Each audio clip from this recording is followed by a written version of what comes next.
when I used to take American servicemen around the city during the Iraq insurgency, because urban warfare was the thing, I would walk them round. And one of these special services guys said to me, put a pencil in the bullet hole and you'll see where the bullets are coming from.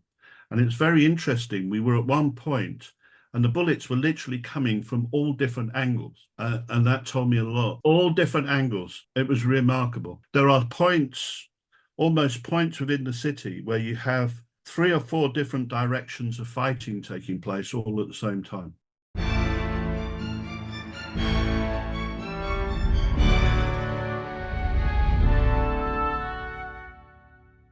Hello. The great city of Aachen was of key strategic importance during the Second World War.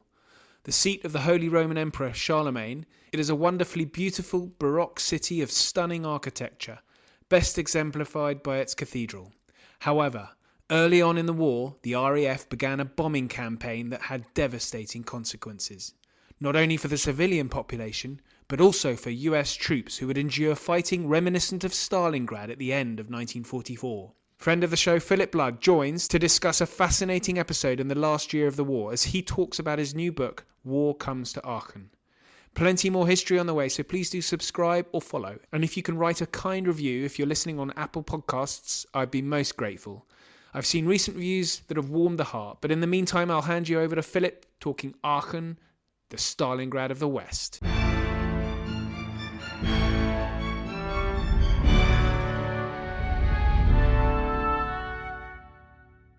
Philip, welcome back to the podcast. And so today I have you alone, no Gordon Corrigan to cause trouble. And we're talking about your new book, War Comes to Aachen, the Nazis, Churchill, and the Stalingrad of the West. So that will help give the listeners an understanding of the title of the podcast. And so it's interesting. You were just telling me before we started recording that nickname, the moniker, the Stalingrad of the West, was applied to the battle and after the war, not afterwards. Yeah. Great to see you before I dive in and we get carried away. And I'm pity Gordon's not here. I'm sure he would have told me how the battle really was. Montgomery would have been blamed for something. Yeah, even though he's like 200 miles up the road, it's all his fault. Yeah. Yeah, no. So what you actually find if you read the memoirs and the stories of the German side to the history of the actual fighting battle of 1944, the Germans, especially the German commander, kept referring to it as the Stalingrad of the West. So I just used it in the title, obviously because it's got that hook. It was a bitter fight, but it wasn't a Stalingrad. And 3 weeks, no. Right.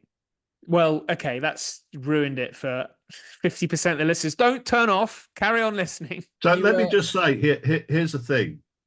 The reason why it's not like Stalingrad in 1942 is because the Americans have got incredible firepower and the Germans just don't have any firepower. And so they melt very quickly. But you get these moments during the battle where there is such a vicious fight where almost the Germans actually pounce on the Americans from behind, having climbed through sewers, and literally dive on them. And it's hand-to-hand fighting of the most vicious kind. And that memory, that this is the thing, that memory of that vicious fighting was still being discussed and raised and mentioned in war films in the 1950s. And soldiers who had served in that battle would often say it was the worst fighting we've ever been involved in. Yet it wasn't, to the kind of scale that was taking place in Stalingrad 2 years before. Also, I suppose, unlike Stalingrad, the defenders, and this is a spoiler alert for listeners, the Germans lost and the Americans were victorious. And it's interesting, your book opens with, I was quite interested to read a quote given by the commandant or the governor or the commander. I think I'm lucky there. Commander Commandant, of Aachen. where he's giving a talk to his troops, and he is explaining to them that, you've got to behave as Germans, and we could have carried on, but we've run out of ammunition, food. I've been ordered to carry on, but I'm telling you, you can stop. But at the set, so that seems, okay, that's unusual for many Nazis at the time. And the reason why I give him the name Nazi is because then he goes on to say, we're not allowed to say Heil Hitler, but we're all thinking it. And it's Um, that sort of slight paradoxical element in that Hitler would have wanted him to go on fighting. He didn't, yet he's sort of thinking in his mind, Hitler lives on. well, we're in that last year of the war, and in that time, there's been the bomb plot. So German officers suddenly go in strange ways. And what you see emerging are people like this man, Wilk. Gerhard Wilk was the colonel commandant of the German forces defending Aachen. And he was a political soldier, and he had quite a fine record as a fighting soldier. But he's one of these colonels that emerge after the 20th of July who hold defenses rigorously almost to the end. I mean, the problem he had was he only had 4,500 soldiers. He had 4,000 people living in the city ruins because the city was already in ruins by that stage.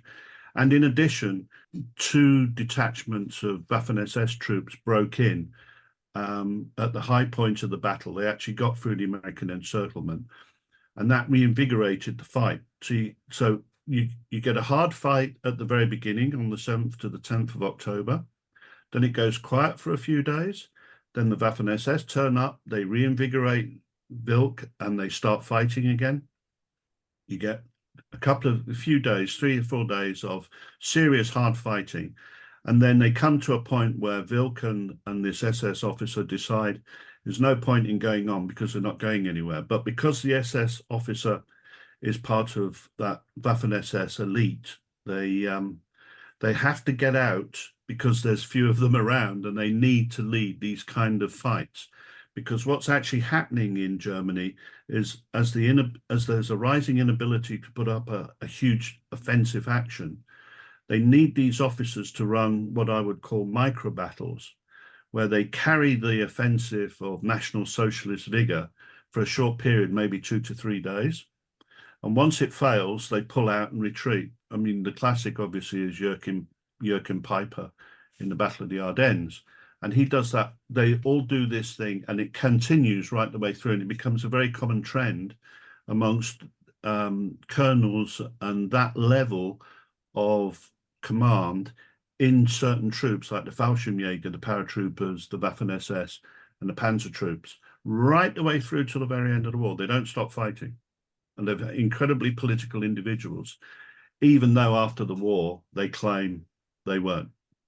Well, the other thing is that, last time you were on, we were discussing Operation Market Garden, which is actually just finished when this battle kind of starts. Timing's roughly right, I think. And the scale is so different in that if listeners are thinking, oh, Operation Market Garden, I know what that is.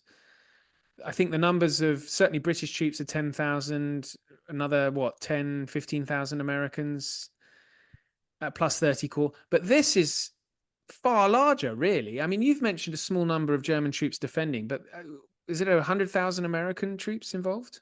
Well, it's a very confused and very busy battle because fighting in the city, you've got 3,000 German troops, but outside you've got all these German forces who are trying to pinch Aachen in such a way that they can hold the Americans. You see what I mean? They're trying to grab Americans by the collar, bring them into the city and bog them down and hold the advance. So that's what the Germans are trying to do. The Americans, to even complicate this thing further, you have an external encirclement, and then they have the internal break-in. So you've got one division, one regiment being assigned to the internal fighting, the urban warfare in the streets, 3 battalions. And then on the outside, you've got all these other divisions of several corps trying to hold the encirclement together, while at the same time fighting off repeated offensives by the Germans. So it's a very complicated battle.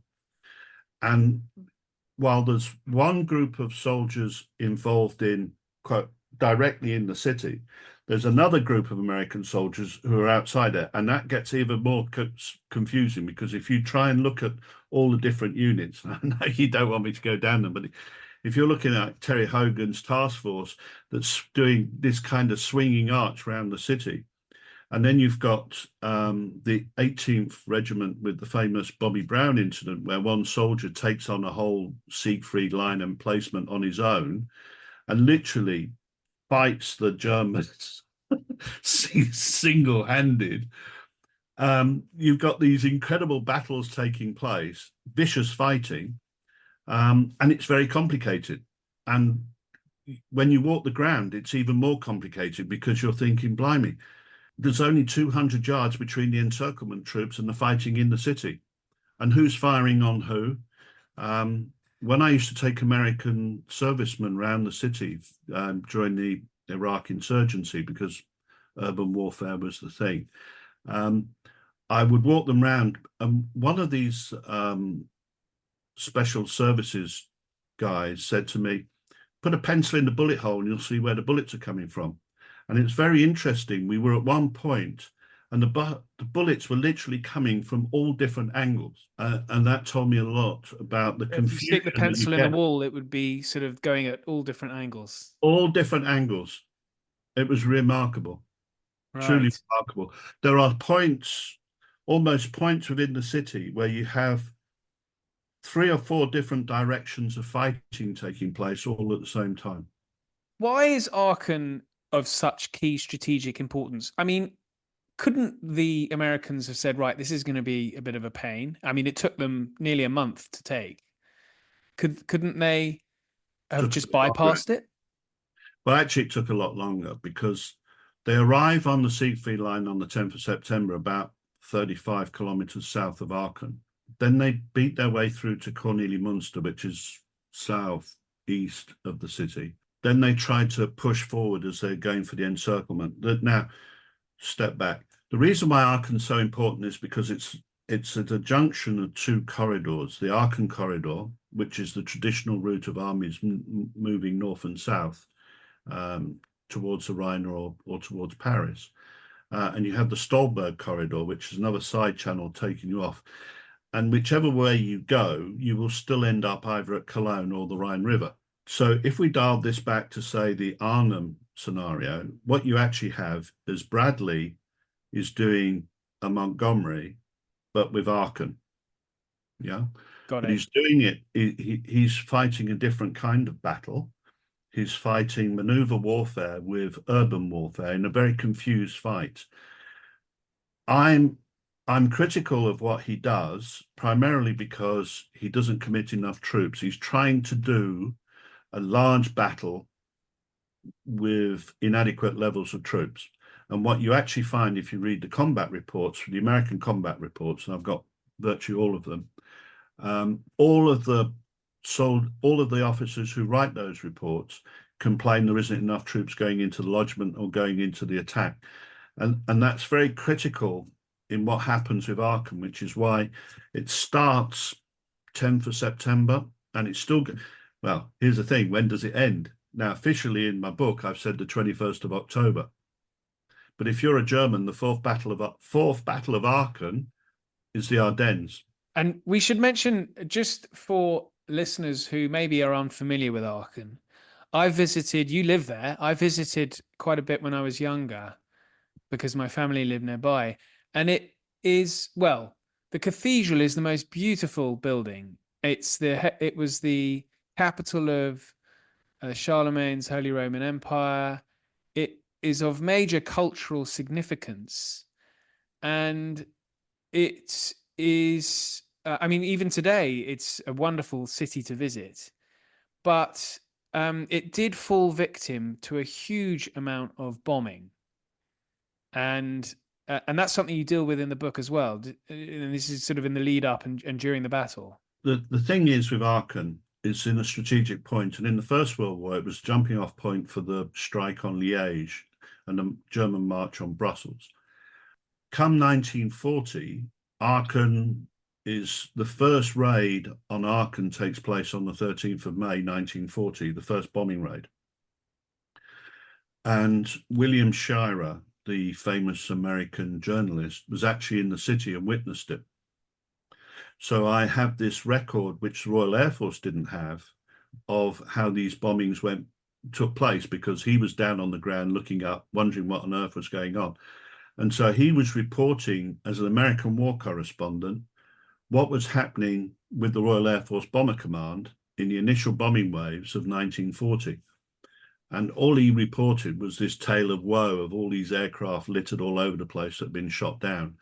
And the fact that when they came to bomb Aachen, when he actually counted quite a number of aircraft, he wasn't sure of the final figure, but the Royal Air Force confirmed there were 66 aircraft on the 22nd of June that bombed Aachen.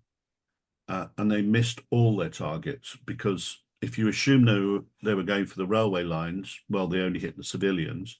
And if you assume that they were only hitting the civilians, well, actually, they were hitting all kinds of street roads, and it was all over the place. Then there was this is a story that will be familiar to many, you know, with Hamburg and many other German cities. Dresden is the famous one. Well, they come later. The thing is, Aachen gets it from the very beginning, because it's only 350 miles away from Duxford, which became an American Air Force base. And in 42, 43, 44, when the Americans were bombing, they never bombed Aachen. Well, they did, but it was training bombing. But when the Americans were setting their codes for escort duties, the P-47s could fly as far as Aachen. Whereas with the RAF Bomber Command didn't have any fighter escort whatsoever. So they would come in flying over the top through Holland and come south towards Aachen. Different ways of bombing. But Aachen was bombed over 127 times, probably about 80 times very heavily, and 4 times so heavy that it almost destroyed the center of the town. The interesting raid for you talking about Hamburg is the 12th and 13th was a fire raid, which the Royal Air Force declared as an arson raid on the city. And they used mostly phosphorus to burn the center of what was the medieval city. That destroyed pretty much all of the 14th to 17th century buildings. So that if you think of Baroque Aachen, that disappeared that night. And there's maybe 3 or 4 buildings which survived, primarily because they didn't have wooden roofs. There's one that's become a little restaurant that quite a few people frequent, but they have no idea of the history. There used to be a massive, great big car park behind it. And that was the aiming point for the RAF Bomber Command, which was about 100 meters from the cathedral. There's all these stories that the Royal Air Force were not committing to culture war. And I don't mean culture war like we have today. I'm talking about how it was in the past, where, you know, if you destroy Charlamagne, you're destroying a German hero. So in Harris's thinking, that's an acceptable target, because you're destroying an aspect of what's making Germany be what it is and the way it's going to fight. So that's very much in the minds of the bombers, this is Charlemagne's city. It's therefore a legit target. Yeah. Really? I mean, it's extraordinary, actually. They have a Baedeker book, which they put together in 42 and then produced again in 44. And every time in their targeting, it's the cathedral, it's the rat house, it's the medieval center, it's the culture. And to actually be writing that, and then that's the main target, it becomes quite fascinating. So you probably notice in the book, I got my friend from Fallout to actually produce a more graphical picture of the destruction that was being imposed on the city, rather than to show the photographs. Because the photographs, okay, you see, you know, like this one, where you see unpleasant stuff all over the place. From such a high level as You well. can't make it out. I mean, my house is in that picture, but you have to really look. The height at which a plane has to fly to capture the size of your house is so high. Such is the size. Well, the 1st of January right the way through to the 11th of April, every day Aachen is bombed. And these are bombs that are sort of you've mentioned phosphorus. They burn. Water doesn't help. In fact, makes it worse. Yeah, you throw sand on them to prevent the ignition and to shut them down. But once they burn with air, they just keep going, and water just makes it worse. But what they had in Aachen to stop a lot of the effect of the phosphorus burn were young people. Young people defended the city. This story that the Luftwaffe was defending the city, the Luftwaffe was up there, but they didn't really care about the city. They were more about getting their tallies and scores.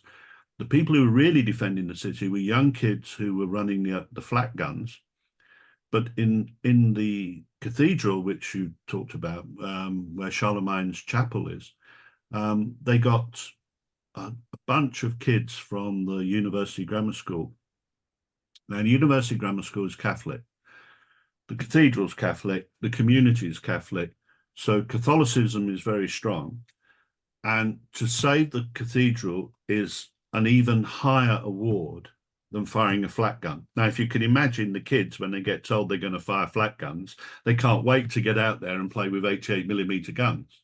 And so if you read the stories of the kids, they're saying, they were shooting, they would shoot down an Allied aircraft, and the next day they were all walking around with self-made anti-aircraft badges, which they'd applied to their own uniform. And in the end, the Luftwaffe let them wear them. I mean, that fascinated me, because initially the Luftwaffe were very, very strict and said, no, you haven't shot enough down to wear the badge. Then they turned it the other way and said, right, you can wear the badges. Now, obviously, it sounds fun, it sounds interesting, but unfortunately, like all of these things in war, there is tragedy. And the Royal Air Force, being the way they were, by 1944 realized where the flak positions were, and they sent a group of aircraft to just bomb one. And of course, some of the kids were killed, and the kids were then, those that survived were there to watch their comrades being taken away, and all of them were completely devastated when they heard their mothers wailing. So you have this other side of the story. So on the one hand, they're all wearing badges and it's exciting, and on the other side, you have the horror of the bombing. And of course, I think you might remember in one of the chapters, when the national alarm went off in 2017, people who'd been totally distressed and were still in care homes, when the alarm went off, they started to react. Many of them had been comatose for 40, 50 years, suddenly were diving under tables and seeking shelter and screaming and howling. So it shows how bad that was. And of course, when I spoke to people in the community who'd experienced the bombing, there were some very tragic stories. My neighbor, his wife was caught outside of a bunker. She couldn't get in, and it left her speechless for 30 years. She was just in total shock. Well, this is this level of total war that you put across in the book, Yes. really. And it's difficult to comprehend, certainly for, us in Britain. Were never invaded, though did experience bombing, but not on the scale that Germany did. Was that probably the main thrust that you wanted to get across in the book, the total war aspect that Aachen experienced? Well, I suppose my interest in total war is that it's come again. In the book Putin's War, which Ian McGregor reviewed for me. Yeah, I'll put a link in in the show notes. There's a big mention about Mariupol and what happened there and the other Ukrainian cities. And it struck me that urban centres have become once again the centres of extreme violence for invading armies. And what I found with total war was, I was going back obviously to studies in the 1990s when I was part of the Total War History Circle, organized by Stig Forster and Roger Chickering. I was really taken in by it because you look at military history in an inverted way. And although those guys were more into the social history, I was more interested in how you invert the look. So you're not looking on, or the gaze, you're not gazing on the soldiers marching through the city, you're gazing on the soldiers marching towards you as you are the city. And that changes the impression that you have of the way the war is developing. And as a consequence, Total War looks a lot worse. And I don't mean that in the sense that I only wanted to put the most grievous stories in the book. What I actually did was to take the worst stories out. Because to create a sense of what was going on for Total War, the average is what you needed, rather than just to take, if I put the worst stories out there, people would hook on the worst stories. They wouldn't get the impression of what Total War is, which is of a constant form over a long period of time, with average things going on. The average being about 500 people being killed in a raid, but also 20,000 people having to be evacuated, and maybe another 15,000 who are seriously injured and wounded. And of course, the 5,000 people are always blinded in a heavy raid. Similarly, when the troops are coming in and the people are living in the streets, trying to escape from being taken by the Nazis out of the city in evacuation, trying to be captured by the Americans, and at the same time not, it's an odd situation. They want to be captured by the Americans, but they don't want to be seen to be captured by the Americans, because then the Gestapo might come back and shoot them or hang them or whatever. So you've got these twisted tales of how people are surviving, and that gaze on how the Americans look and how the Royal Air Force appeared kind of changed my opinion. I think, just to add another point, I had tried to make a comparison with Manchester, because a lot of my family had been involved in the Second World War and the First World War, and I wanted to do a comparison between Aachen and Manchester, primarily because the people of Aachen had seen themselves as the next Manchester. Throughout the industrialization process, they'd expected to be Germany's Manchester with canals and all this. I mean, it didn't happen, but, expectation is what it was. And I couldn't do that on the British side. And if I had been able to, I'd have mentioned my uncle who was in the Blitz, who was completely traumatized by what happened on the Blitz on the 7th of September, 1940. And he never recovered from that. He's a professional soldier, but the actual experience of the bombing and then having to save people, those stories were quite incredible. And of course, Manchester was bombed, and a lot of my area was bombed, my home area. And I wanted to try and do a comparison with that, because it's not so much how much bombing takes place, it's the impact of the bombing at a certain point that causes ramifications for a longer period. Manchester was bombed on Christmas Day. The ramifications lasted for 3 weeks. It was purely psychological. Aachen was bombed on Christmas Day in 1942. The ramifications were much longer. Yet the two heavy raids, there was a period of distress. Then the whole system came back together and people were suddenly handled, dealt with, evacuated, fed. It quite remarkable, but at the same time, as the bombing is going on in Aachen, the city is becoming paralyzed, and eventually it becomes a dead city.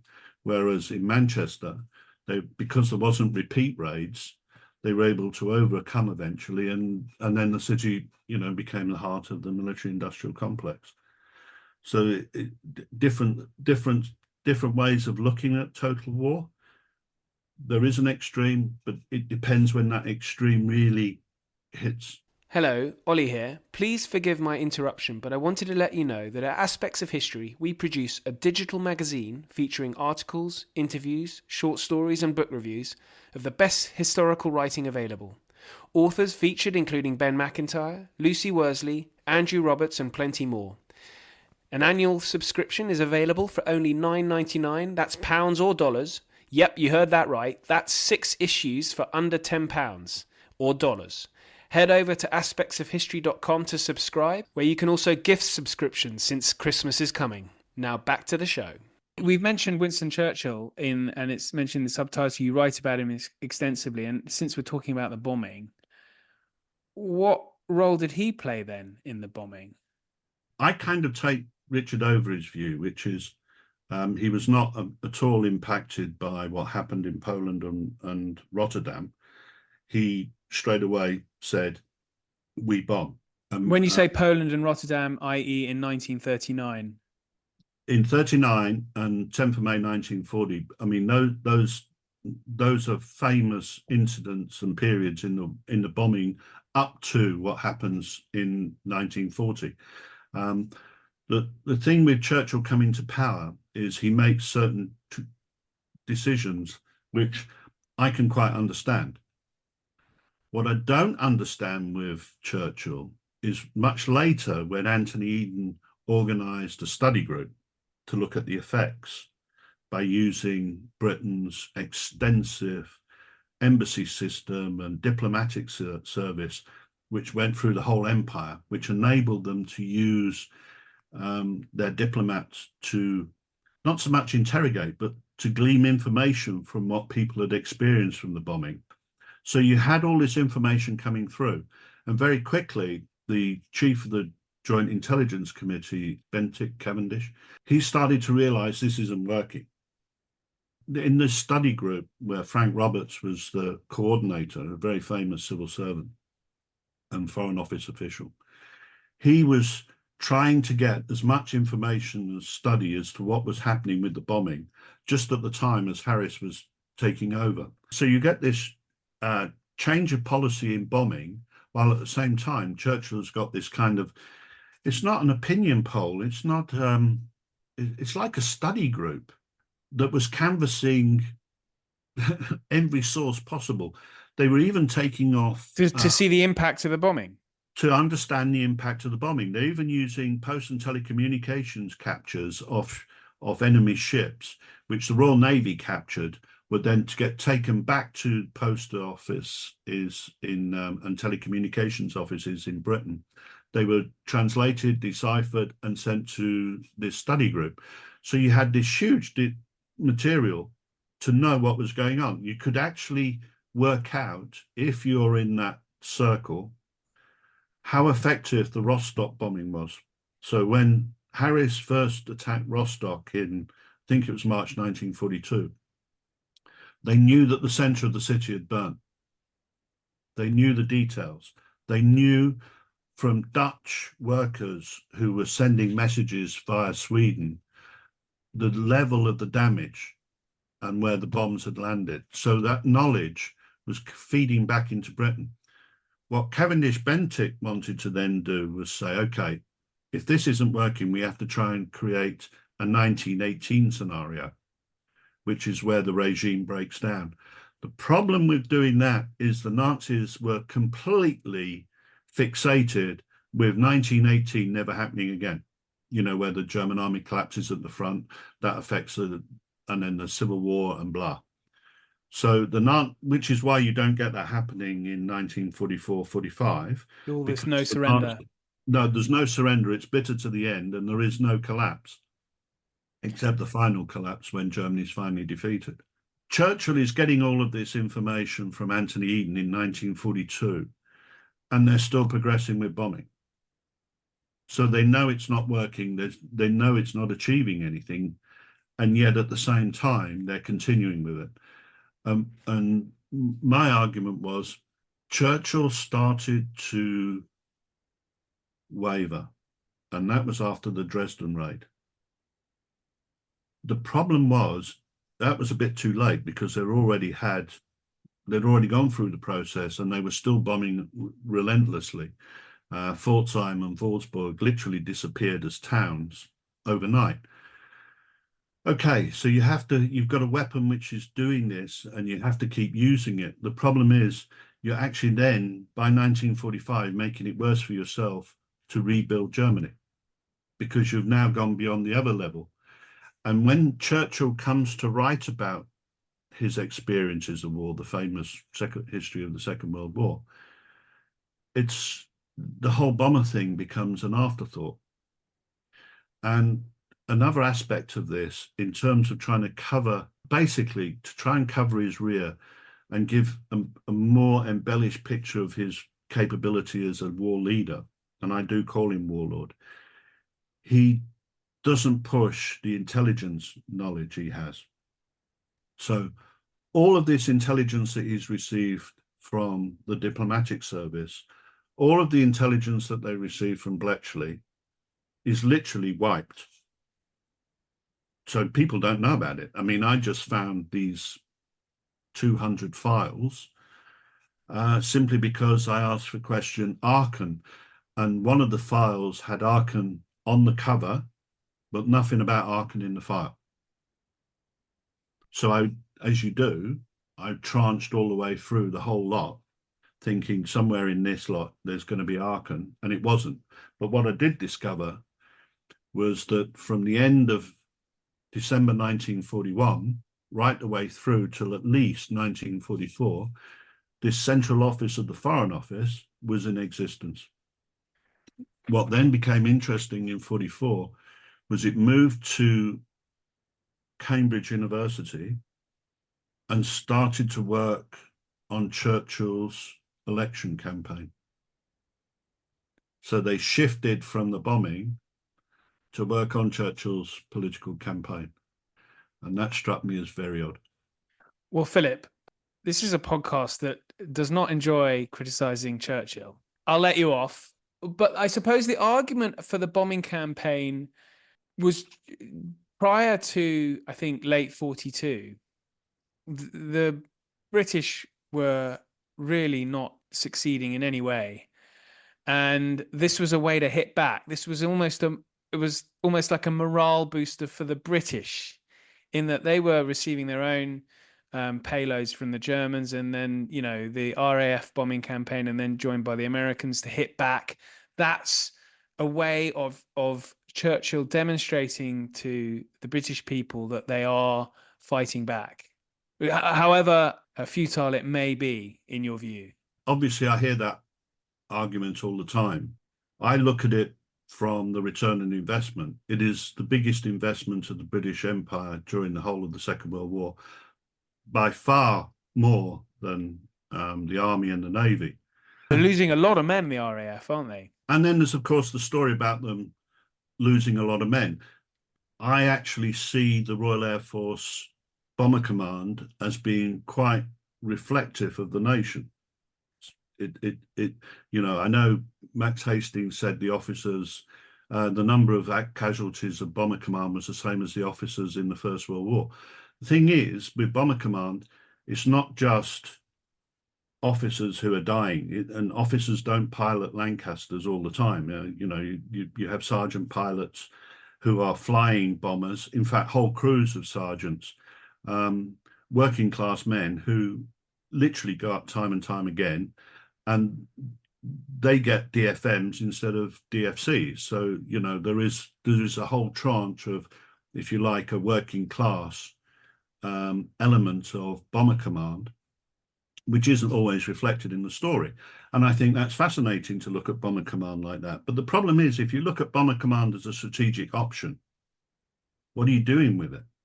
I mean, I would say bombing Essen 132 times in the hope of stopping Tiger tank production wasn't really very successful, because it didn't stop Tiger tanks from being produced. Another argument which I'm often thrown at is maybe they should have used it to stop the Holocaust. Well, you know, you can put 1,000 bombers up and the railway line will be running again in 7 days, because that's how good the Germans were at rebuilding the railway lines. I think the imagination for the bombing was limited. When they did use the bombing for a specific act, like the mosquitoes on the Gestapo raids and things like that, they have a great deal of success. But the blunt weapon, the bomber destroying cities, what you're doing is you're making a rod for your own back in the future. Because not only are you radicalizing the population, but you're making it very difficult to rebuild. And of course, when Britain takes the large bulk of northwest Germany, including Aachen, including Aachen, so the Americans capture it, occupy it, then it's passed over to the British. The British take control, and it is almost impossible to feed because there just isn't enough people, there isn't enough resources. You can't rebuild because there's not enough work. There's not enough workers. There's not enough resources. There's not enough raw materials. So you've got people living in bunkers trying to do small rebuilds of the houses and the shops and the buildings and the electrics. I mean, the scale of work. I mean, I think at one point there's something like 2.8 quadrillion tons of rubble that has to be removed before you can make Aachen viable again. I mean, that's huge. Yeah, it is extraordinary. And the fact that people are still living in the bunkers in 1955 gives you an idea of just how bad this situation is. And Aachen's not the biggest city. You know, Dusseldorf and Cologne, they're huge and they have the same problem. But go back on my criticism of how the weapon's used. It should have been used in a more operational manner to the armed forces, because when the armed forces wanted it, Harris was reluctant to use it and pass it on. And yet when it wanted to do pinpoint accuracy and take out important targets, it could do it. And then he would say, well, no, it wasn't possible to do that with the Bomber Command. Now, what's interesting is at the end of the war, Harris writes a report stating, here's all my photographs of damage. Here's 1,500 cities that I've destroyed. And this is what I did, and this is my plan, and this is my policy.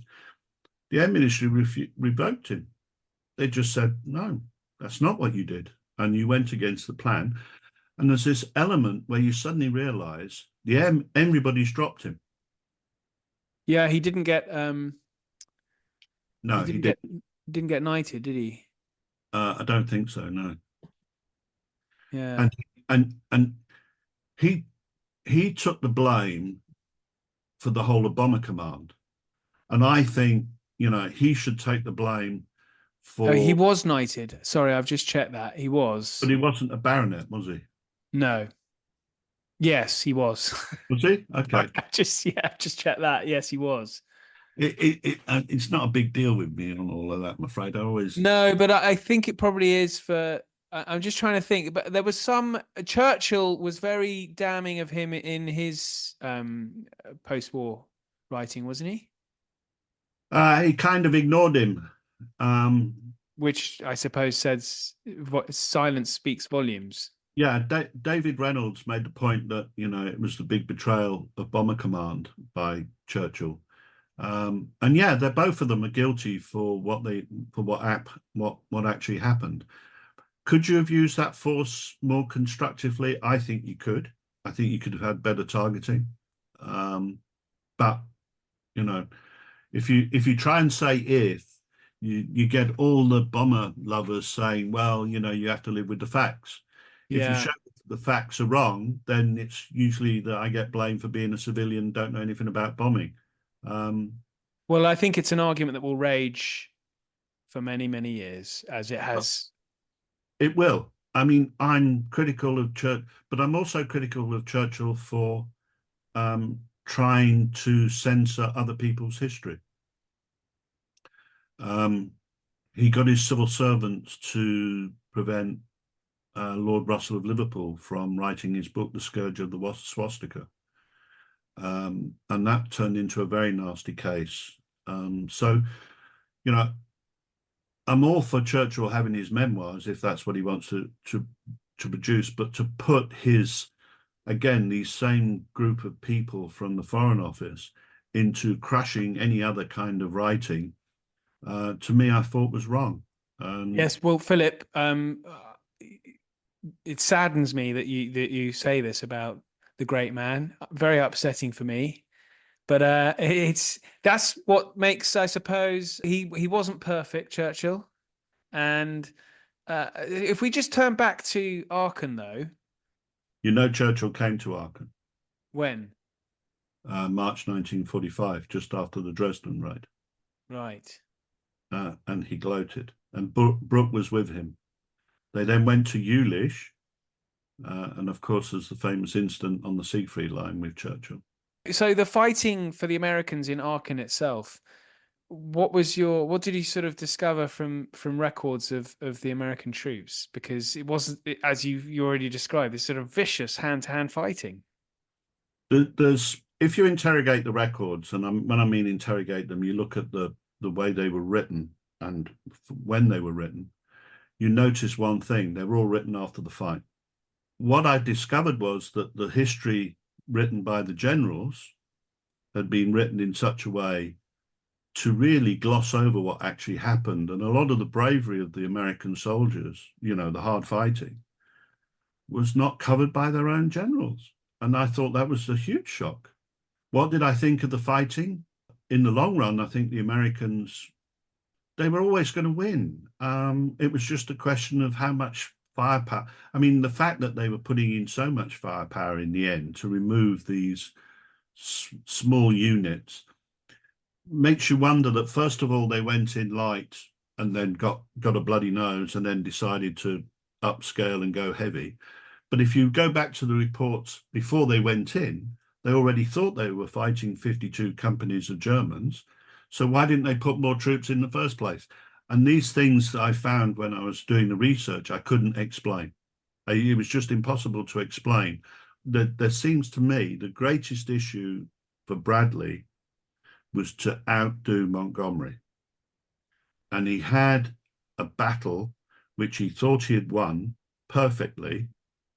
And then the American newsmen came in 2 days later. They saw the destruction of Aachen and realized they couldn't promote it in America because of the German population. But the Americans hadn't caused that damage. That damage had been caused by the Royal Air Force. So the poor American soldiers have fought and deserve all this glory, but they're denied the glory because their own press won't tell the story because it's too bad for the Germans, but that's been caused by the British. Many contradictions in this story. And so I know you mentioned there's also an important element to this is the Holocaust, which you write about towards the end of the book. So what was the involvement of that in the Aachen story? The thing about Aachen, it never really grasped Nazism. So when the Nazis came to power, there was a reluctance, and to a certain extent, there was a great deal of resistance and opposition. The people who Aryanized the city were the city's elites.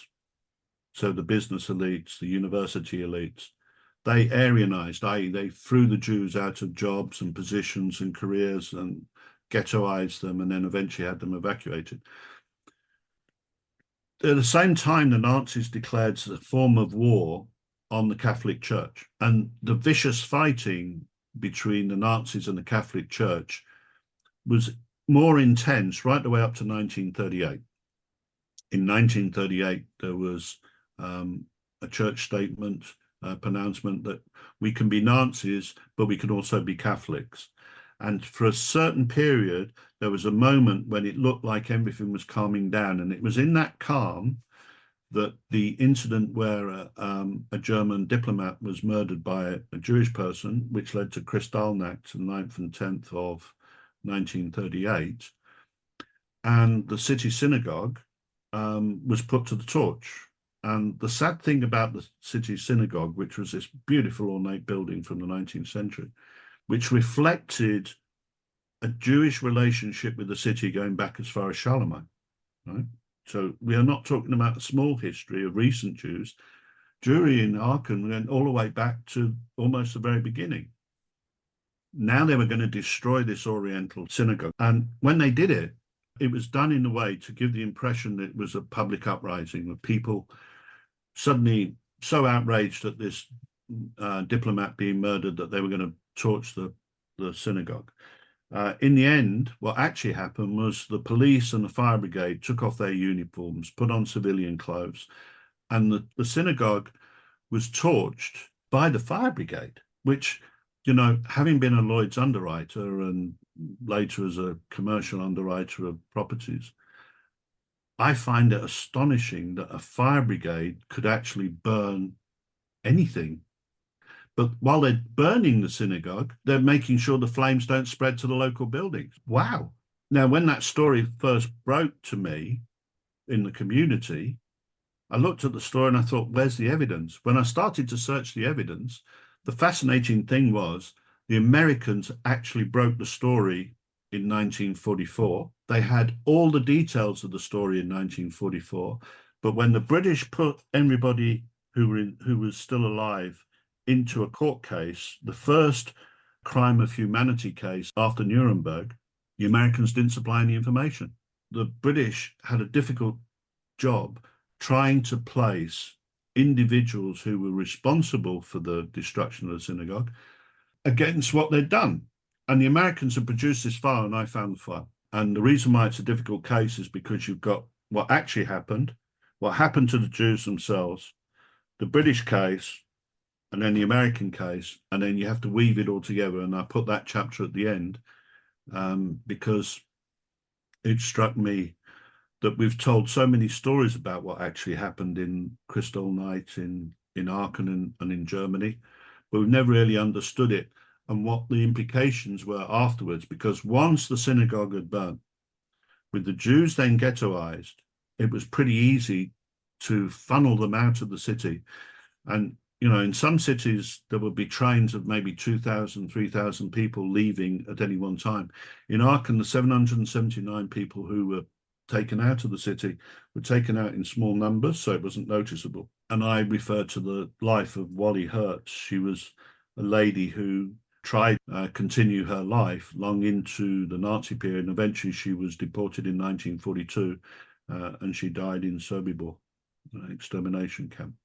And it's very sad because her husband had literally been at the heart of Aachen culture, promoting the local Ripuarian language here. That's got a very unique dialect and language here in Aachen, which is the area covering Maastricht down as far as Liège.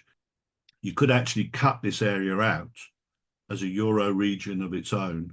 Of Germany. It is an incredible area. It really is. Yes. Yeah, we're different from that other lot over there. Well, yeah. I mean, there are so many facets to this story, Philip. This has been really brilliant. So, listeners, there's links in the show notes to the book. The War Comes to Aachen. And I think, as we've kind of given an indication in today's chat, it's really not talking about sort of necessarily the military side of things. It really encapsulates the whole experience of the war for Aachen and puts it in its historical context. So, Philip, thank you. Well, I hope it works. It's been great. Thanks very much, Philip. Thank you. It was great to talk to you again without Gordon. Thanks so much for listening. Plenty more history on the way, so please do subscribe or follow. But until then, thank you and good night.